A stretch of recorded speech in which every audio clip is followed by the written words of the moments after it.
People, 1950 through 1991. Is that correct? Excellent. 41 or 42 years. He remains our Rabbi Emeritus, and I have called on Rabbi Glustrom for various programs at the MPC, I don't know, 6, 7, maybe 10 times over the years. He has always, not just says yes, but he's always gracious and just gives a wonderful presentation. So we're I am very pleased and happy to introduce the Rabbi Emeritus of the Fairlawn Jewish Center, Rabbi Simon Glustrom.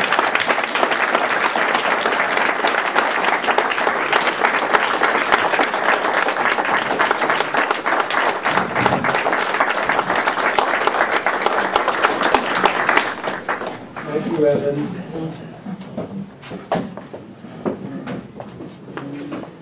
What a bunch here. I must say I'm very impressed with your singing group. You really should have a choir or a glee club all over again.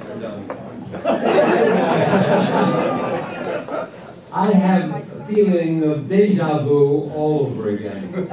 I must say, unless maybe I made a mistake or maybe it's my imagination, but I think I've been up here before. And it must be just a dreamlike experience.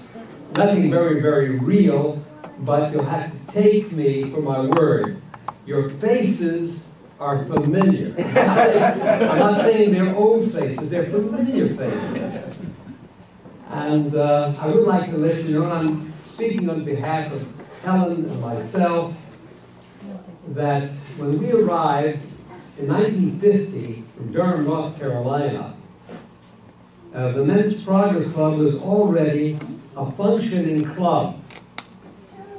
And you'll understand what I say now when I said that I found here a very dynamic group, rowdy group, but a dynamic group of young men, ages 30 to 35, who were personally very, very welcoming. In fact, a few of them were members of the welcoming committee when we came up in May 1950, and most of them were fun-loving, married fathers with 1 or 2 kids. But it wasn't just that. I want you to know that as soon as I stepped off of the boat and came here, I really felt that there was some sort of Kultur Kampf, a clash of ideals that I was going to be confronted with, because the Men's Progress Club felt that they did not want to have interference from a rabbi. Many of them, most of them, didn't even know a rabbi in their experience. Maybe those who were bar mitzvah, most of them were, had met a rabbi briefly, but they really didn't know what a rabbi did and what a rabbi didn't do.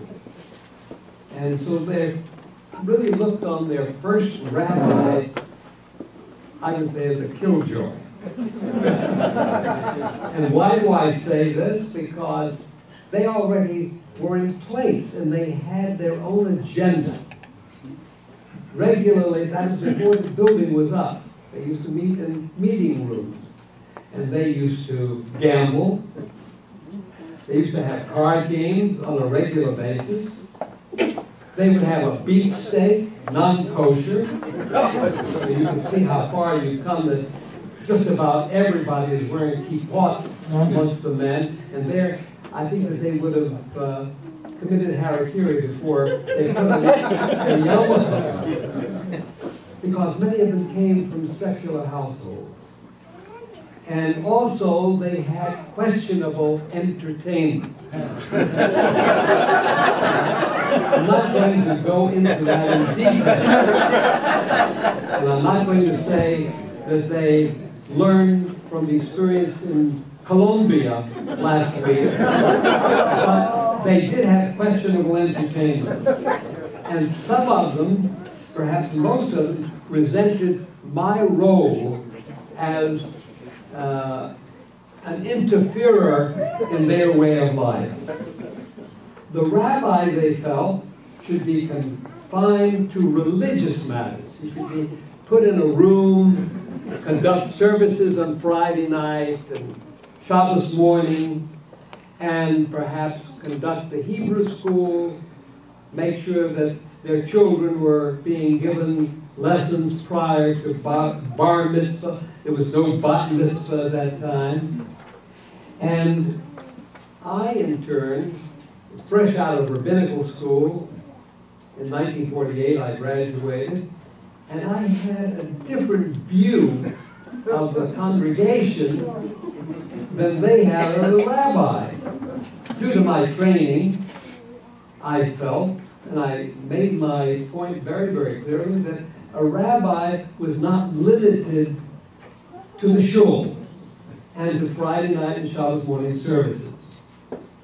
I had to give them the bad news that it was the rabbi's responsibility, especially a conservative rabbi, and my responsibility to ask that they affiliate as a congregation with the United Synagogue, which some of them fought me tooth and nail because they didn't want to have any specific affiliation, but they had to go along with it because I felt that this was part of my being there, and that was really part of my accepting, a condition of my accepting the tenure as rabbi here in Fairlawn.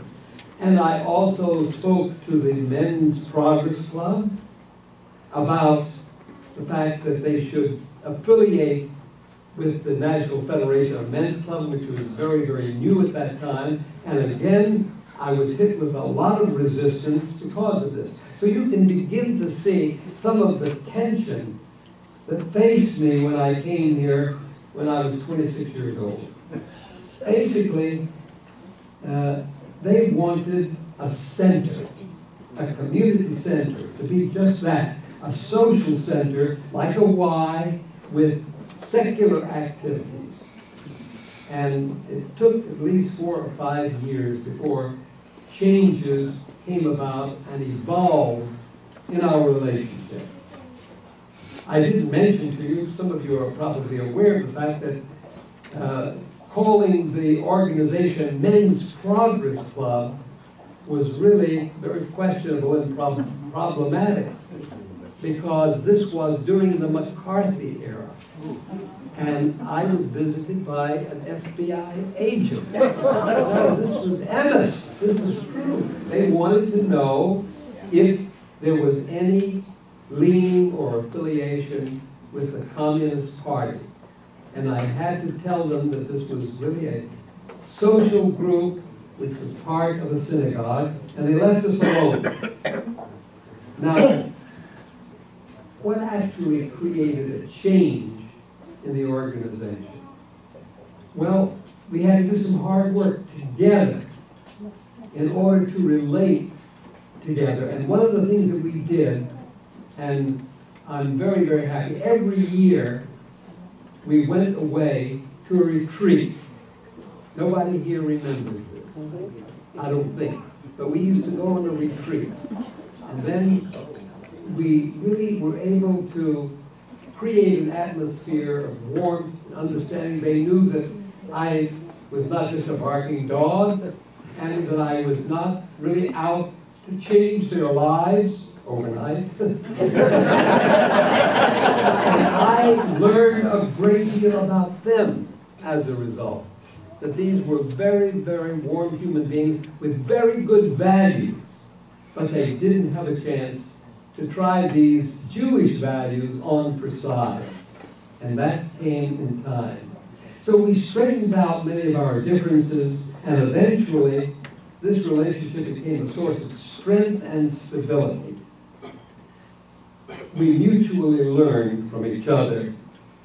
Both Simon Glustrom and the Men's Progress Club matured, and time took care of that. I have been very, very impressed with the stability of this group.